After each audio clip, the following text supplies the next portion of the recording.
Netflix, Kinetic Content, Chris Colleen, and Chelsea, and the casting crew. Where did you get this group of people? Again, I ask, why is it looking like we are about to have 5 no's on decision day? Why is it looking like this entire crop of people, not one of these couples is even close to being a match? Where did you find these people? None of these people are giving marriage minded. Like, sorry, I'm not a negative bitch. No. Like, what the fuck do you want from me? I just want you to You've not feel said these things to me like how I literally- feel. Hey y'all, welcome back to my channel. My name is Lex and I would greatly appreciate if you would consider supporting the channel by liking, sharing, commenting, and subscribing. And the new one that I keep forgetting to mention, hyping. Okay, there's this new feature where if you're on your phone, on mobile, and you scroll down onto the comment section, you should be able to scroll left or right, and there should be a feature that says hype the video. I believe this does something for the algorithm. Thank you to those of you guys who have been commenting saying that you are hyping the videos. So we'll add that to the repertoire of interaction with the video. But please interact with the content. Love is Blind is definitely one of my best performing shows, and we have gotten quite a few new subscribers, a lot of comments, a lot of engagement. It's been great to see on the channel, and I am still on the road to 10K. So I hope we can get there. We are around 900-ish subscribers away. So we have a little while to go, but I have confidence that we will make it there slowly and surely. Today we are going to get into Love is Blind Season 9, Episode 7 or 8? Episode 8. We're going to get into episode 8. I feel like there was a lot to talk about with this episode. We had the friends and family visits. We had people visiting each other's apartments.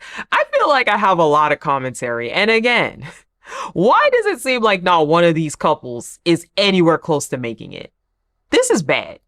This show has an abysmal success rate, and it has had an abysmal success rate since season 1. But this season by far is just giving drama casting. It's not giving that we try to find people that would actually be compatible. Let's jump in. Let's get into it. So we start off with Annie and Nick. They are back at the shared apartment eating dinner.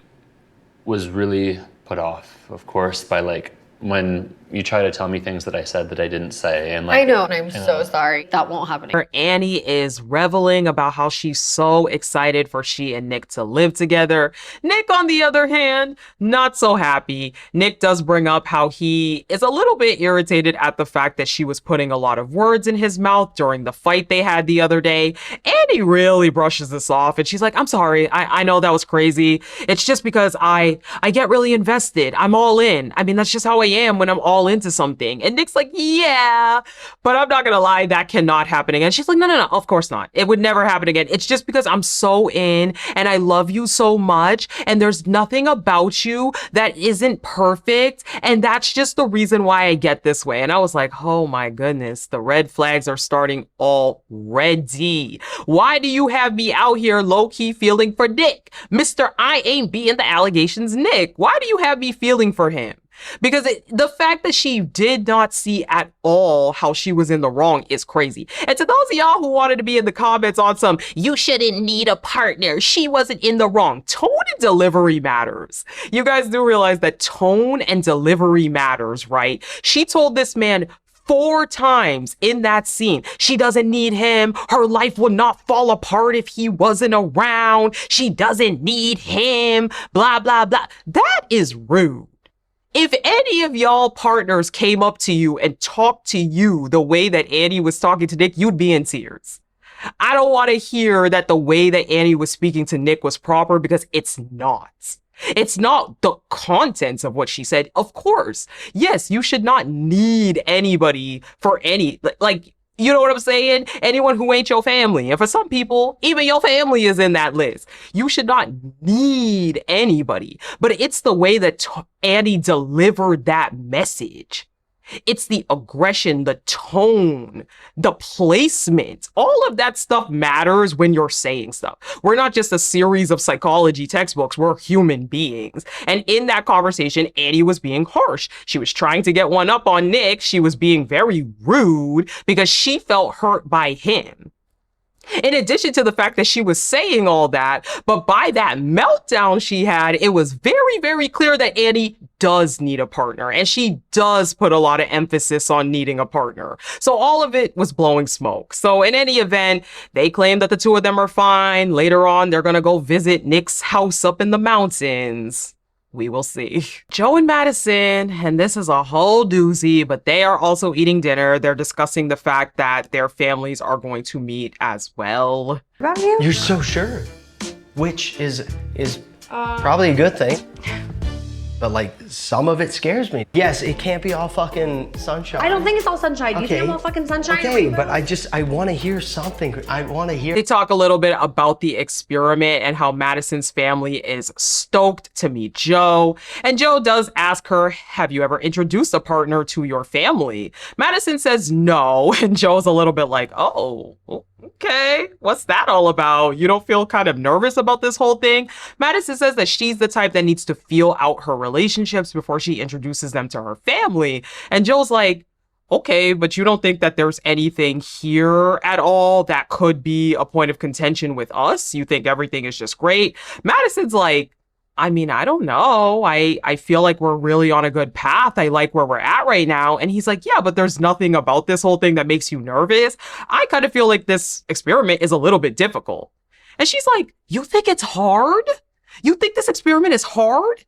And I was like, hold up. Did you and Annie correlate how to have these kind of like meltdowns? Because she goes into how sometimes Joe does irritate her when he'll fully shut down and when he'll kind of ice her out. That is really hard for her over the past few days. And Joe's like, yeah, I just feel like this experiment is bizarre. I feel like this is not normal. And she's like, wait, I'm so confused at how you think this is hard. What the fuck do you want from me? I just want you to You've not said these feel things to me like how I literally feel, all. like. In my heart, I thought we were doing this together. I thought Yes. that we were like fucking I just like want going some- full steam ahead. Madison then gets very paranoid and she's like, I feel like you're making things so much worse than they really are though. I really love you. I'm really good. He's like, I mean, I feel like sometimes, yeah, we don't really get along the most. And she just absolutely loses it. Madison's like, I don't get it. I don't get why you're so upset that I'm so sure of you. I am sure of you. And the fact that you have a problem that I'm so sure of you is crazy. Do you want me to be a negative B? Do you want me to be a negative B? I don't get it. The fact that you're upset that I know I want to be with you 100%, Joe? What is the problem? Sorry, I'm too interested in you. Sorry, I'm too all in on you. Joe's like, I'm just saying that everything cannot be rainbows and sunshine. And she's like, what is that though? We're doing well. It seems like you want there to be something that's wrong.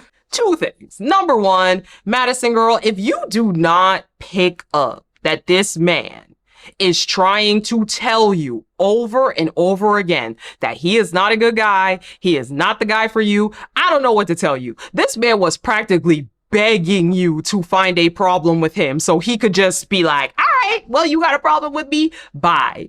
That is all he was trying to do in this conversation. Don't get me wrong. I don't think the contents of what Joe was saying was necessarily crazy. Yes, in relationships, it's not all going to be rainbows and sunshine. And yes, in relationships, it shouldn't be that you're just like, everything's good. Because realistically, there's always probably something that you can improve.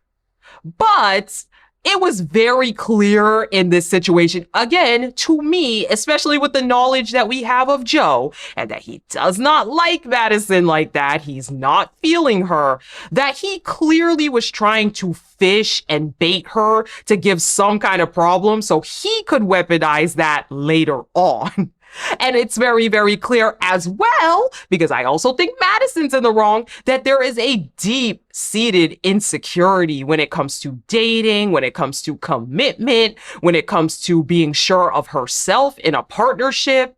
The fact that this sent her into a spiral because he was simply asking, is there anything wrong? How is there nothing wrong? Is very crazy. And she continues to go on and on. They go on for a while. And eventually Madison takes the ring off and says, you know what then? This is marriage minded. You are not marriage minded. You knew what you were signing up for. Because Jill says that this is a crazy experiment. And she's like, well, you knew what you were signing up for. This is for marriage minded people. And she's like, so you don't think I'm marriage minded? She's like, you know what, Joe? No, not right now. She takes off the ring. She puts it back on the table. And again, the contents of what Madison's saying, I agree. I completely agree. I do not think Joe's marriage minded whatsoever.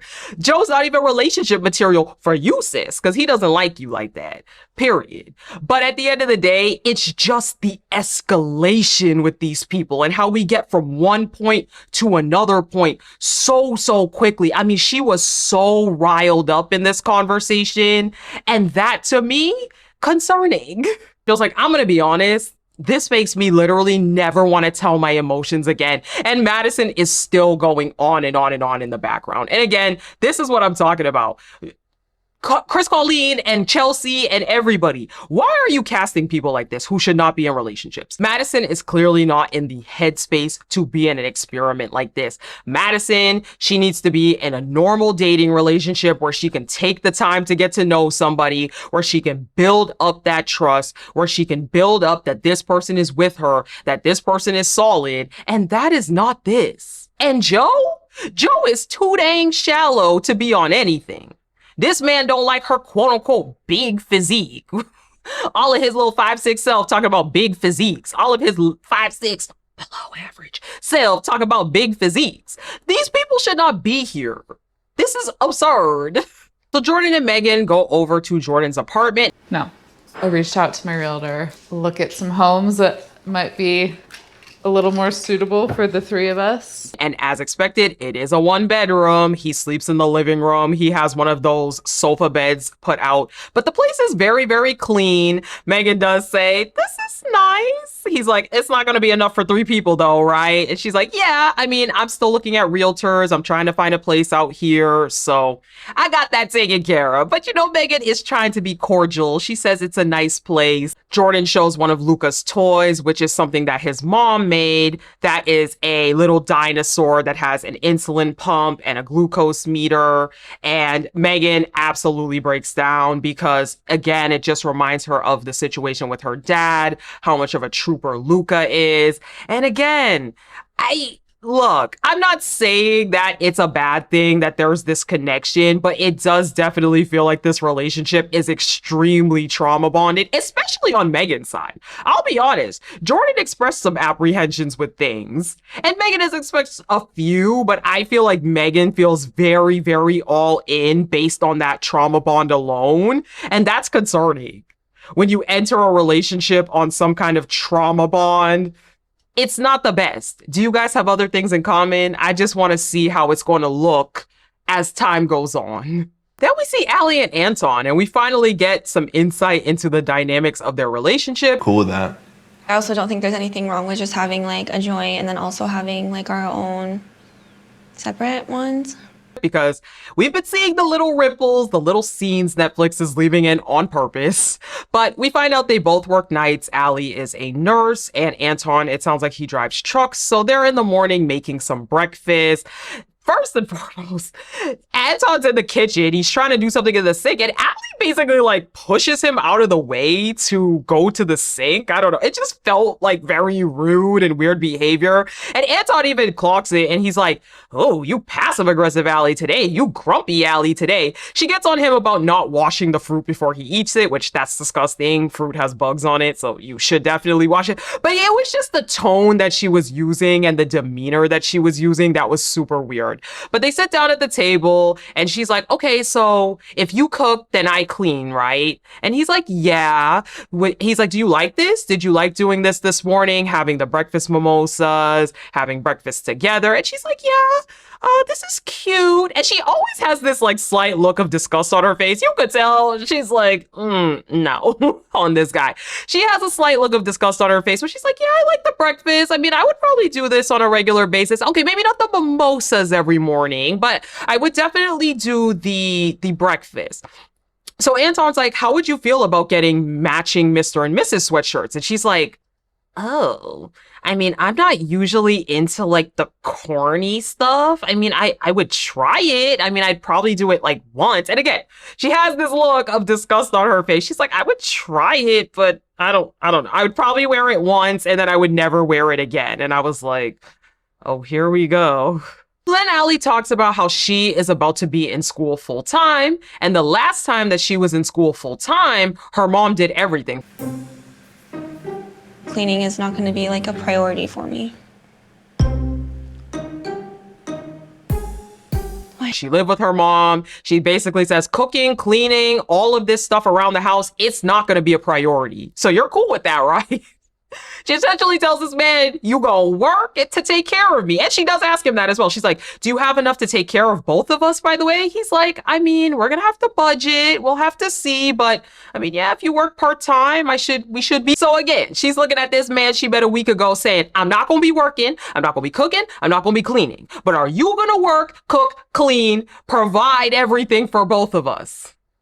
Allie girl, is given that you wanna be, is giving kept. Okay, that's what it's giving, and Anton ain't that. Especially when I saw Anton's friend and his friends, I was like, oh, hell, Anton is not that, girl.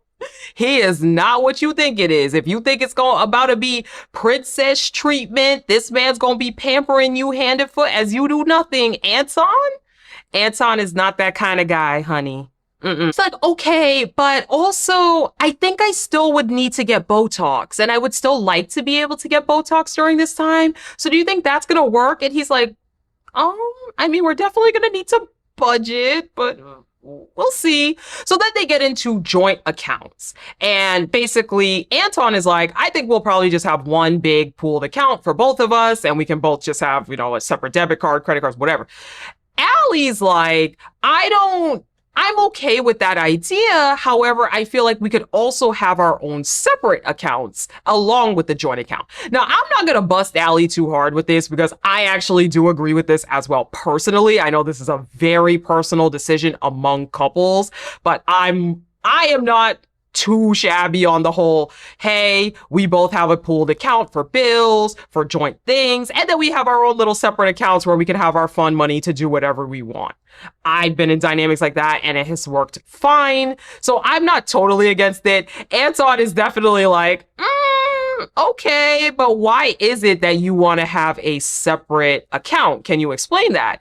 Allie's answer is, well, maybe I just don't want you to see how much I spend on Botox. And I was like, oh, that answer doesn't pass the vibe check. See, if you want to have a separate account because you're trying to keep secrets, that's a different story.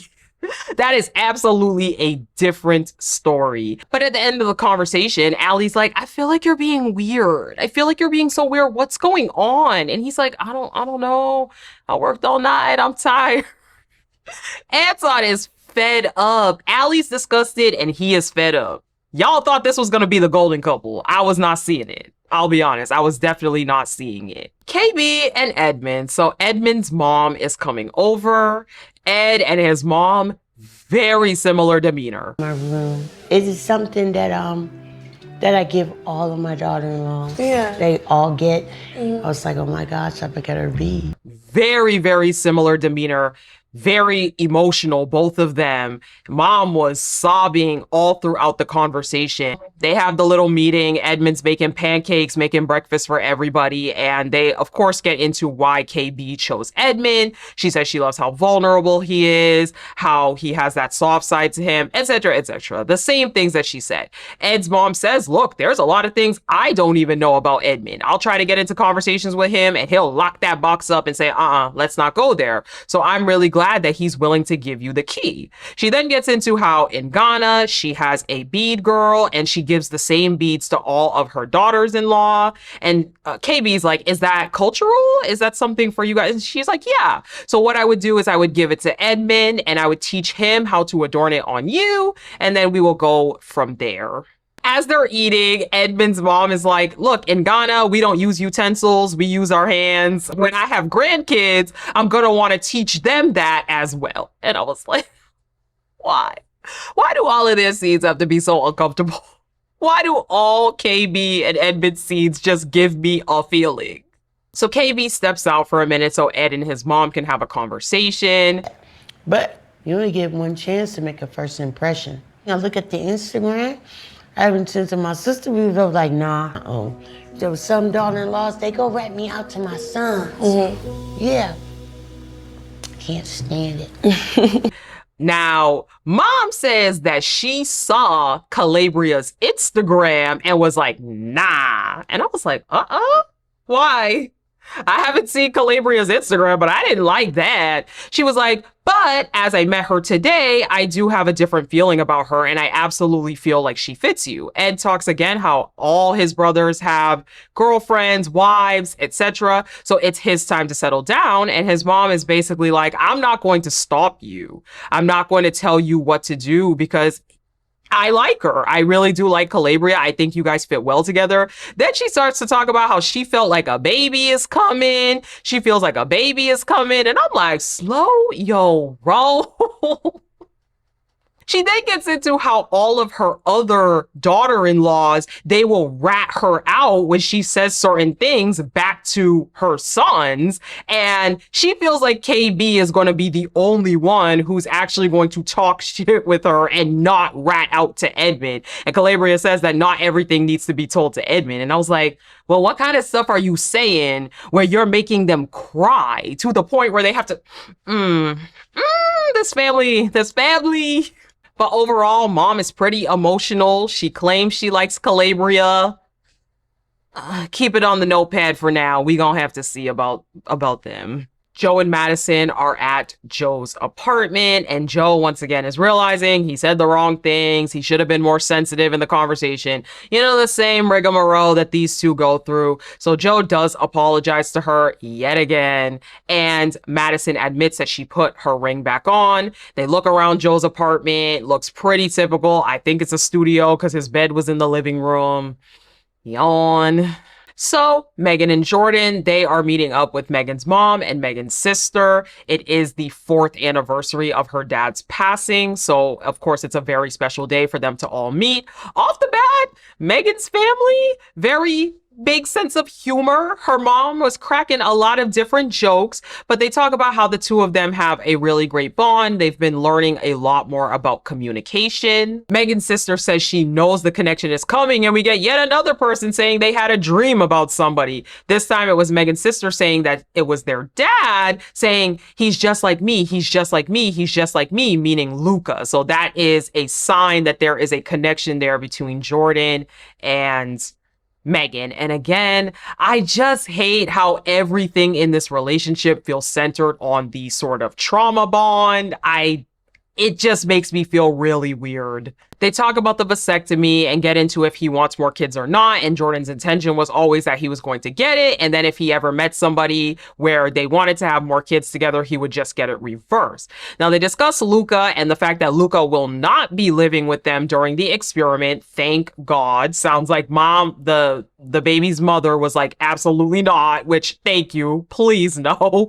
And so for Megan, she's a little bit worried because she's not going to know the full experience of having a 5-year-old. They discuss how they had a little roadblock this morning that has taught them more about communication, because Jordan essentially admits that he's had these long days at work and he put zero effort into how he was going to handle today. Megan was under the impression that he was going to hold her and comfort her and tell her, hey, your dad is really proud of you, and just have more empathy during the situation. And apparently Jordan didn't really say anything. So eventually Megan brought it up, but it was just a situation that for Jordan, he didn't even really think this would be something that he needed to say. And while I'm not saying that Jordan needed to know fully exactly what to say, I find it odd that there wasn't even a hug, there wasn't even a kiss, there wasn't even really anything. You didn't think at all in your brain that there's something you should say on the anniversary of her father's passing. I don't know.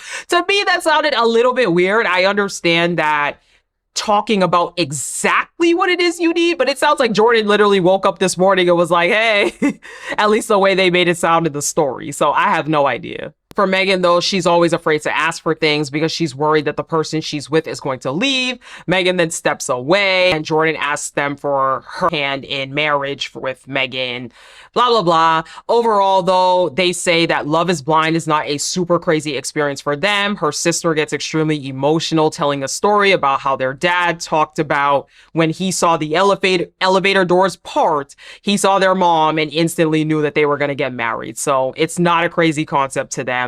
Overall, it goes very well. Mom says she's thoroughly impressed. She did not think that Jordan was going to be as great as he turned out to be. And in terms of banter, I'm not talking in terms of compatibility because I still don't know. The verdict is out on the compatibility between those two. But in terms of banter with family, I definitely think Jordan with her mom and sister was definitely one of the better banters I saw. It definitely seems like him and mom, they are on the same wavelength with their type of humor. So I could definitely see him integrating with the family at the minimal least. And Nick and Annie finally head up to the mountains to see Nick's house, and it's literally a cabin in the mountains. I was like, oh wow. I thought he meant he lived kind of like near the mountains. This is a cabin. You look inside, all the walls are wood. I'm like, oh, okay. She goes into his closet. The first thing she pulls out is a cropped Colorado sweatshirt. I was like, oh boy.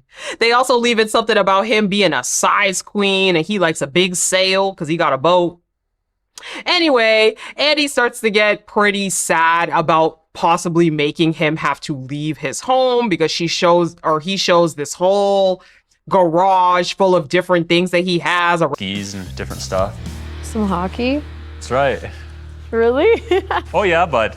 This is what we did. You go play a little hockey out on the pond, huh? Has a racing simulator, a motorcycle, an old car, skis. I mean, he has a bunch of stuff. He played in the Team USA, was it a triathlon or something? He has all kinds of things. So Annie does feel bad about the fact that she has a business back down in Denver. She's not able to move. She has to be there in person. For him, he works from home. So ideally, it would be him moving down there. And he's talking all about her apartment and how great it is and how there's a rooftop. And eventually she wants to buy a house. Nick does say it is a non-negotiable that he is keeping this house in the mountains. And it's cool that they can have the two houses. And I'm like, hey, if that joint's paid off, by all means, keep both of the houses. You know, I'm not against it at all. Nick does talk about, though, how he really doesn't like the hustle and bustle of Denver. And again, these are things you keep in mind when you're integrating with someone else. Because Annie, she lives down in the city. She probably loves the city life. And Nick, he's going to be like, I don't want to do all that. Next up, Joe and Madison, they meet, whose family do they meet? They meet Joe's family. And it went fine. I don't have any notes. A bunch of people were there. I think his stepdad, his dad, his mom, his sisters, everybody was there. Madison integrated very well into the family. They loved the way she answered questions. It don't matter because he don't like her. He don't like her. So none of it matters. Then we have Allie and Anton. Boy, oh boy.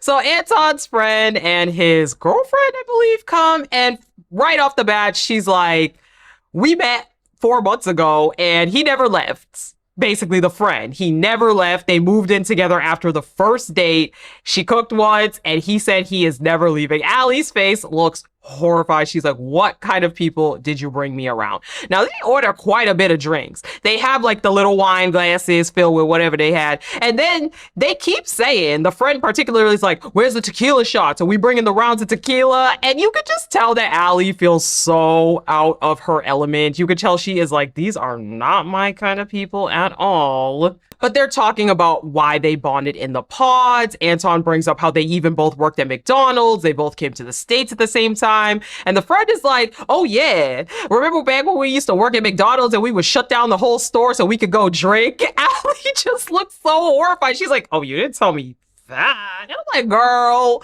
relax. This man was like probably 18 years old working at McDonald's. Calm down. So they talk about Denver and the fact that Allie has been here for a year. She doesn't really like Denver. She wants to move back to Florida. She really likes the water. And for her, she's just not interested at all in being into the party scene. And living together has been going okay for them, but they do realize that there are some things that they need to work on together. Apparently she snores, but he doesn't. But the friend's like, really? Because he snores pretty loud.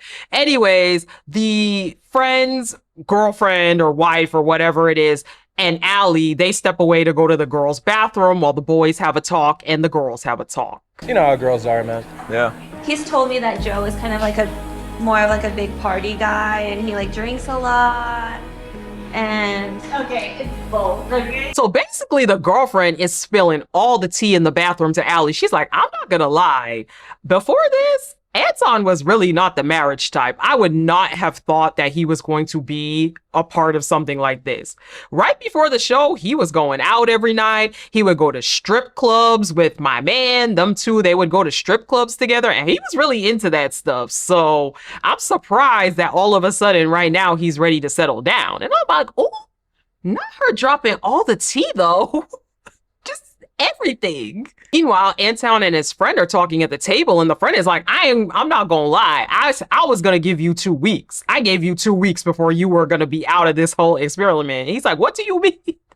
I'm like, oh, let me find out. We need to find out the tea on Anton, because I feel like there's a lot that I am not picking up. I was genuinely under the impression this guy was a little bit quiet, a little bit introverted, but from what I'm hearing, it's strip clubs, it's bottles. But again, the girlfriend lets Allie know in the bathroom that they partied a lot before this experiment, basically right up to when he got into it. So now Allie's outside with the producer and she's crying because Anton framed it as the friend being the one who liked to party a lot and he would just tag along. Now she's finding out that it's actually the both of them that enjoyed partying that way. And I'm like, girl, why would you believe that? If someone doesn't like doing something, they're not gonna go do it every single night like that if they don't like it. Whenever people try to say stuff like that, I'm like, miss me. Because obviously he liked it. Obviously he enjoyed it. Again, this man was so quick to be on the I love yous, you're my baby, I love you, you my queen, da-da-da. That didn't make you worried? Look, I didn't talk about the quote, love bombing. I want to be careful with the term, but I didn't talk about a lot of that because I was like, I want to see. But it's so clear in the pods. This man was just saying any and everything to lock you in seconds. And you ain't pick up on that? You didn't? But Allie is very hesitant to be with somebody who just a few months prior was in this party life, was going out every night, etc. Are you really ready to settle down? How can I trust that you're actually ready to get married? And that's where the episode ends. And I'm like, here we go. As I said, golden couple, it is not.